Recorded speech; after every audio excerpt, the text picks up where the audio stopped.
Pov Keilani. Aku melangkah mundur mendekati Lastri. Para ibu-ibu juga berdiri di samping Lastri menyaksikan pertunjukan rajam terhadap Pak Jeki. "Mbak, sebenarnya apa yang terjadi hingga Mbak berada di rumah itu?" Tanyaku memancing Lastri. Ibu-ibu yang berada di samping Lastri langsung memalingkan wajah ke Lastri karena mendengar pertanyaanku. Lastri diam menatapku. "Iya, Neng.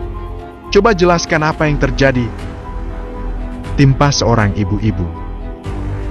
"Selama ini Pak Kades terlihat baik. Kami tidak menyangka apa yang diperbuatnya padamu, Neng," ucap ibu-ibu yang lainnya. "Jawab, Mbak. Apakah ada seseorang yang sekongkol dengan Pak Jeki?" Tanyaku lagi memperjelas maksudku. "Wah, benar juga. Pak Jeki pasti punya teman melakukan kejahatan ini. Karena tidak mungkin menculikmu sendirian, Neng." "Iya, coba jelaskan, Neng." "Jangan takut, Neng. Jika ada yang sekongkol dengan Pak Jeki, orang itu harus dihukum." Aku berhasil memancing ibu-ibu agar mendesak Lastri bercerita. Lastri pusat perhatian ibu-ibu yang menunggu jawabannya. Aku diculik," jawab Lastri tampak ragu. Semua ibu-ibu dan beberapa warga yang mendengar perkataan Lastri terkejut.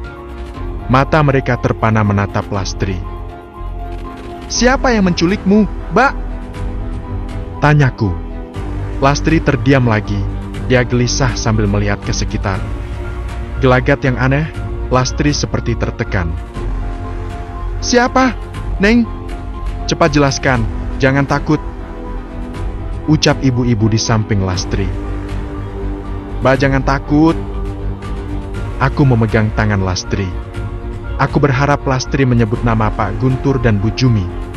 Aku juga ingin Lastri menceritakan tentang rumah di seberang danau agar semua warga ke sana melihat langsung mayat Jaka. Aku ingin semua bisnis kejahatan Pak Guntur terbongkar dan dia juga dihukum oleh warga sama seperti Pak Jeki. Namun yang membuatku heran, kenapa Pak Guntur juga ikut mengarak Pak Jeki dan melemparinya batu, padahal mereka rekan bisnis dan berteman baik dari dulu. Sepertinya Pak Guntur berusaha menghilangkan jejak kejahatannya dengan berusaha membuat Pak Jeki mati dirajam. Taktik kejahatan yang hampir sama dilakukannya dulu terhadap ayah dan kakakku. Ternyata Pak Guntur lebih berbahaya dari Pak Jeki. "Cepat ceritakan, Neng. Kami akan melindungimu," desak seorang warga kepada Lastri. "Pak Kades menculikku dan membawaku ke rumah itu. Dia ingin memperkosaku," cerita Lastri. "Apakah Pak Kades punya teman lain?" tanyaku lagi karena Lastri belum menyebut nama Guntur. Tidak.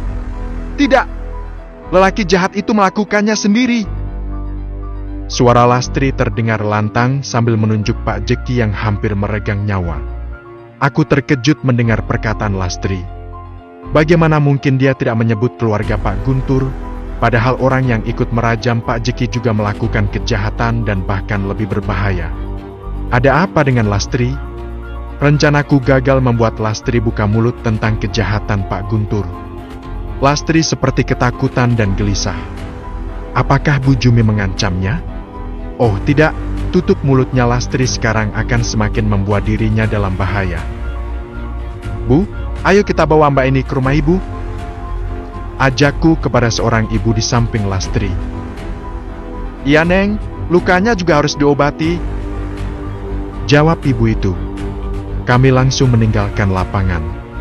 Dalam berjalan melangkah ke rumah ibu itu, Lastri diam dan tidak sekalipun menatapku. Aku berusaha ingin berbicara dengannya. Kenapa dia takut menyebut nama Guntur? "Silakan, Neng. Saya ambilkan air dan handuk untuk membersihkan lukanya," ucap seorang ibu dan kami sudah duduk di rumah ibu itu yang hanya beralaskan tikar pandan. Aku duduk bersila di samping Lastri. Lastri tetap diam. "Biar aku saja yang menjaga Mbak ini, Bu," ucapku kepada ibu-ibu yang ikut ke rumah ini. "Baiklah, Neng, kalau ada apa-apa, bilang saja sama pemilik rumah ini. Kami mau ke lapangan lagi. Sekarang Pak Kades pasti sudah menjadi mayat." Aku menganggukkan kepala menjawab. Sekarang hanya ada aku dan Lastri duduk di rumah ini.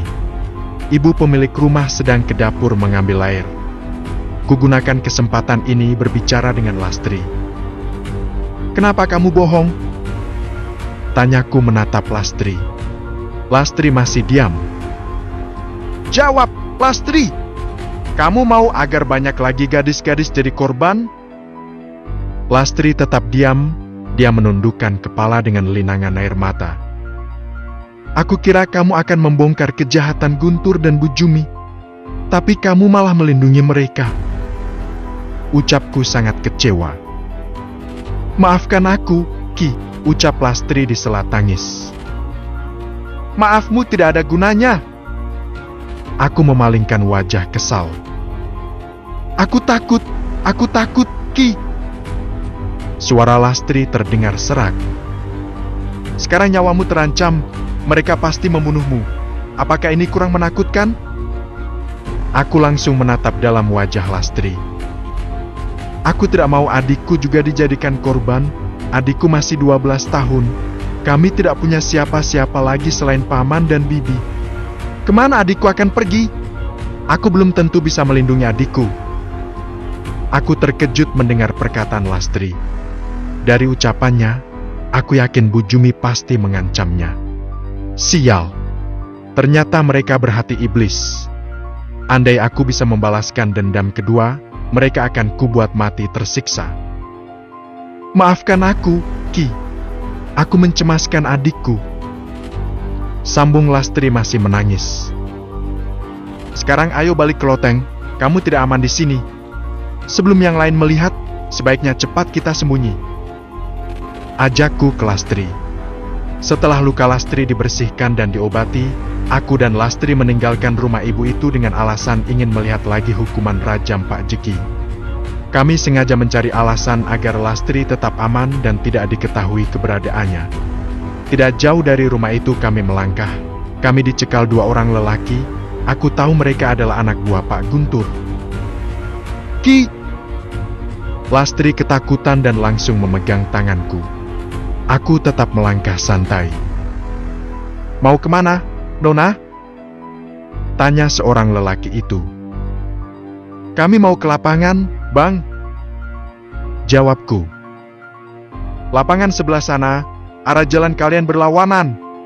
"Oh, aku lupa, maklum aku orang baru di sini," jawabku mencari alasan. Lastri semakin gemetar ketakutan. Aku tahu tidak mudah menuju ke rumah karena hari siang dan semua orang pasti melihat. "Baiklah, permisi," ucapku berbalik arah menuju ke lapangan. "Tunggu!"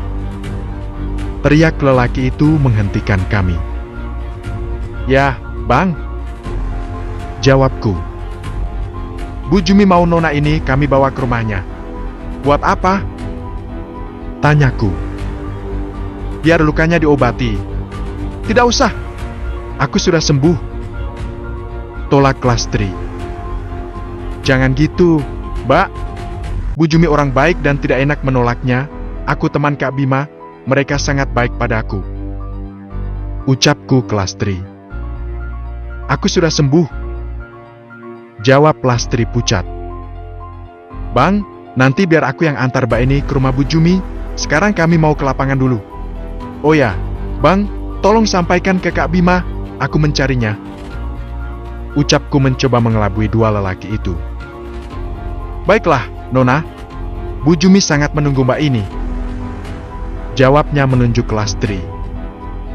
"Oke," jawabku tersenyum.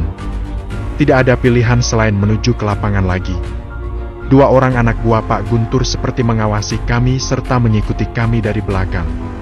Sampai di lapangan, aku melihat Pak Jeki sudah menjadi mayat dengan kondisi yang sangat memprihatinkan. Wajahnya lebam dan berdarah, tubuhnya tergeletak seperti bangkai binatang. Kulihat Pak Guntur tersenyum sinis melihat mayat Pak Jeki sambil mencolek mayat itu dengan kakinya. Sudah menjadi mayat pun, Pak Jeki sangat tidak berharga. "Dengar semua warga!" kata Pak Guntur ke semua warga. Warga langsung melihat ke arah Pak Guntur. "Sekarang kita tidak punya kepala desa. Desa kita butuh kepala yang bisa memimpin desa dengan baik. Tentu kita harus memilih kepala desa secepatnya. Apakah ada yang setuju? Ucap Pak Guntur percaya diri. Sebaiknya Tuan Guntur saja yang menggantikan Pak Jeki.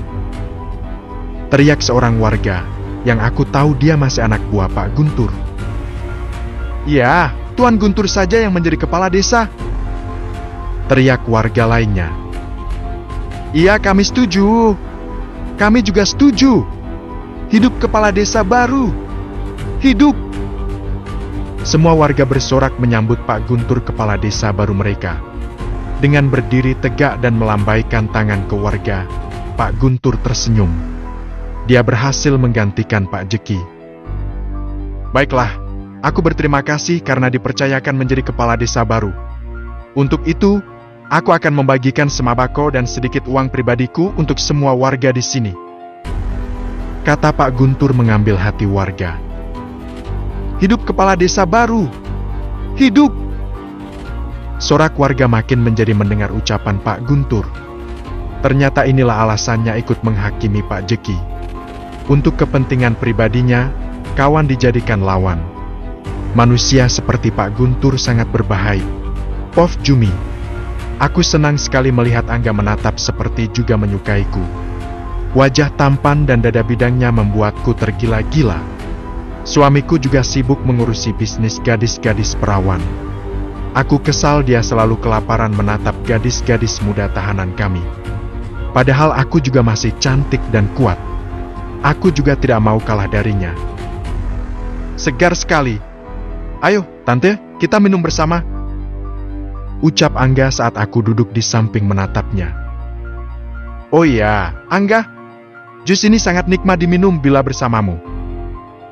Jawabku lalu meminum jus di depanku. Aku membasahi bibirku dengan lidah. Sesekali aku mengeliatkan badanku agar terlihat menggoda. Melihat ketampanan Angga, aku sangat terpesona. Tante mau minum jus yang di gelasku? Angga menawarkan jus di gelas minumnya yang tinggal setengah. Aku membuka kancing bajuku bagian atas. Kubungkukan sedikit badan minum jus di gelas Angga agar Angga tertarik melihat keseksianku. Sudah lama aku tidak disentuh suamiku, dia terlalu sibuk mengurus bisnis kami. Aku kesepian setiap malam. Angga tersenyum melihatku dan berkata, Tante sangat cantik. Suara Angga terdengar menggoda. Apakah kamu suka, Angga? Tanyaku membasahi lagi bibirku. Bu Jumi! Sial! Anak buahku tiba-tiba muncul. Baru saja aku menikmati berdua dengan Angga. Dia datang mengganggu kemesraan yang akan terjadi. Ada apa? Tanyaku sedikit menjauh dari Angga, lalu aku bangkit dari duduk dan mendekatinya. Maaf mengganggu, Bu Jumi. Katanya tidak dilanjutkan. Matanya melihat ke dadaku. Ternyata aku lupa memasang lagi kancing bajuku. Dia menikmati belahan dadaku. Ada apa? Suaraku lantang. Aku langsung memasang kancing bajuku. Dia memalingkan wajah saat itu juga. Aku mau bicara. Ucapnya tidak berani lagi menatapku. Ayo ikut aku. Ajakku langsung melangkah ke pintu menjauhi Angga. Sebentar ya, Angga. Teriakku. Angga membalas dengan anggukan kecil sambil tersenyum manis. Gadis itu bersama teman Tuan Bima yang dari kota. Bisik anak buahku. Saat lengah, bawa dia ke sini. Titahku. Tapi gadis kota itu bilang, dia yang akan mengantarkan gadis itu ke rumah ini. Apakah dia curiga? Tidak, Bu Jumi. Gadis kota itu sangat polos. Bagus. Biarkan dia bersama gadis kota itu. Aku yakin gadis desa itu menolak ke sini. Saat gadis kota itu lengah, bawa gadis desa itu kepadaku, atau bawa lagi ke rumah seberang danau. Baik, Bu Jumi. Aku sedikit kesulitan membawa gadis desa itu, ada Keki bersamanya. Aku yakin gadis desa itu tidak akan buka mulut. Adiknya dalam pengawasan anak buahku. Jika dia membahayakan, maka aku akan jadikan adiknya korban dalam bisnisku. Anak buahku sudah pergi. Aku melihat gelagatnya kurang enak. Aku takut dia bercerita kepada suamiku tentang aku dan Angga. Baru saja aku berusaha memikat Angga, dia datang dan membuat moodku hancur. Tante, aku permisi dulu. Terima kasih jus yang enak ini. Ucap Angga bangkit dari duduknya. Tunggu dulu, kenapa terburu-buru? Aku memegang pergelangan tangan Angga. Maaf, Tante. Aku tidak enak dilihat orang. Angga melepaskan tanganku. Sebenarnya Tante merasa nyaman denganmu. Mungkin kamu merasa tidak suka dengan perlakuanku, Angga. Aku merasa sedih Angga berusaha menjauh dariku. Tante, jangan salah paham. Kalau aku bisa, aku ingin selalu dekat dengan Tante, tapi aku sadar aku bukan siapa-siapa. Mbak Gayung bersambut, Angga juga mempunyai perasaan yang sama denganku. Aku tidak tahan lagi, akan kuutarakan rasa cintaku padanya. Angga, bagaimana kalau kita menjalin hubungan diam-diam? Ajakku. Kami saling bertatapan. Mata itu membuat jantungku berdetak kencang. Aku merasa muda lagi. Jika suamiku bisa bermain dengan gadis-gadis muda, kenapa aku tidak bisa? Aku wanita normal yang butuh kasih sayang. Ada kamu, enggak? Sial. Putraku tiba-tiba muncul dari pintu. Aku tidak mau Bima curiga dengan sikapku.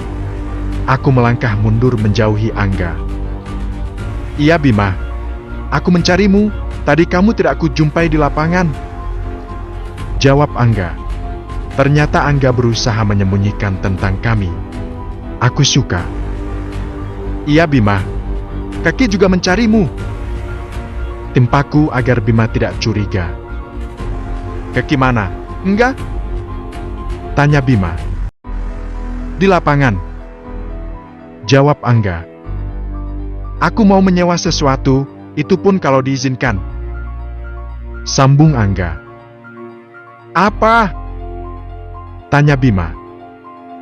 Aku mau sewa mobil pickup. Untuk apa? Enggak? Tanyaku. Tante, Bima, aku mau beli 10 karung daun teh, nanti aku jual lagi ke pabrik kosmetik di kota. Kalau itu urusannya sama ibuku saja, enggak? Semua perkebunan teh, ibuku yang mengelola. Jawab Bima. Tapi masalah sewa mobil tidak usah, pakai saja. Sambung Bima. Baiklah, terima kasih Bima. Ucap Angga. Bima meninggalkanku dan Angga. Dia mau ke lapangan menyusul Keki. Setelah berduaan dengan Angga, aku mengatakan kalau dia tidak perlu mengeluarkan uang 1% pun untuk mobil dan 10 karung daun teh. Semua demi cintaku padanya. Mulai hari ini, aku dan Angga menjalin hubungan diam-diam. Aku merasa muda lagi. Pof Guntur. Aku berhasil. Semua warga menyambutku sebagai kepala desa baru. Akan kubagikan sembako dan uang agar mereka semakin senang terhadapku. Aku orang terkaya di desa ini, aku juga orang nomor 1 di sini. Dengan itu, aku bisa melancarkan bisnisku. Aku manusia cerdik dan beruntung. Ternyata gadis itu bersama Keki. Aku takut dia buka mulut masalah rumah di seberang danau, mudah-mudahan istriku sudah mengancamnya. Sepertinya aku harus melenyapkan gadis itu. Tuan Guntur, panggil anak buahku di belakang kerumunan warga. Sebentar. Jawabku. Dengar semuanya. Besok pagi, silahkan datang ke rumahku. Aku akan menepati janjiku membagikan apa yang aku katakan tadi. Aku akan membantu warga miskin agar bisa hidup dengan layak. Ucapku ke semua warga dengan percaya diri. Hidup kepala desa baru. Hidup! Hidup Tuan Guntur! Hidup! Sorak warga desa menyambutku. Aku sangat puas. Setelah memberikan kata-kata sambutan kepada warga desa, aku melangkah menemui anak buahku yang menunggu di belakang kerumunan warga. Dari raut wajahnya, seperti membawa sebuah berita. Ada apa? Tanyaku sambil mengeluarkan rokok dari saku celana dan menyalakannya. Tuan, dia tampak ragu mengatakannya. Ini membuatku semakin penasaran. Ada apa? Ngomong yang jelas. Suaraku lantang karena kesal dia belum juga berbicara jelas. Maaf Tuan, maaf aku mengatakan ini. Dia melihat ke sekitar seperti tidak ingin yang lain tahu. Aku menarik kerahnya ke depan, rasa kesalku makin menjadi karena dia belum juga mengatakan apa yang akan disampaikannya. Tenang Tuan, aku takut Tuan marah. Ucapnya gugup. Aku melepaskan kerah bajunya. Rokok di sela jariku langsung kuhisap. Aku janji, apa yang akan kamu katakan tidak membuatku marah, asalkan kamu jujur. Suaraku sudah datar. Dia menghela nafas, wajah tegang sudah terlihat santai. Aku heran, dia ingin bicara tapi takut mengutarakannya. Tuan, aku melihat istri Tuan bersama pemuda kota itu, mereka seperti sepasang kekasih. Ucap anak buahku yang membuatku terkejut membulatkan mata. Hahaha. Aku tertawa. Dengar ya, kalau kamu hanya membawa berita tidak penting, besok jangan menghadap aku. Sambungku. Maaf Tuan, aku melihat mereka sangat mesra di ruang makan rumah Tuan. Mesra? Istriku dan Angga bermesraan di ruang makan rumahku? Kenapa aku tidak merasa curiga karena Angga seumuran Jaka? Mustahil istriku penyuka lelaki muda. Angga pemuda tampan, tapi dia anak baik-baik, tidak mungkin dia selingkuhan istriku. Pergi dari sini! Aku mendorongnya. Kamu kira aku percaya kata-katamu? Sekali lagi kamu membawa berita memalukan ini, akan kupotong jarimu. Ancamku. Ampun Tuan, maaf Tuan, aku permisi dulu. Dia pergi ketakutan. Aku tidak percaya istriku selingkuh. Mungkin istriku hanya menganggap Angga seperti Jaka. Biarlah mereka akrab, biar bisa mengobati rasa kangen istriku terhadap almarhum putra kami.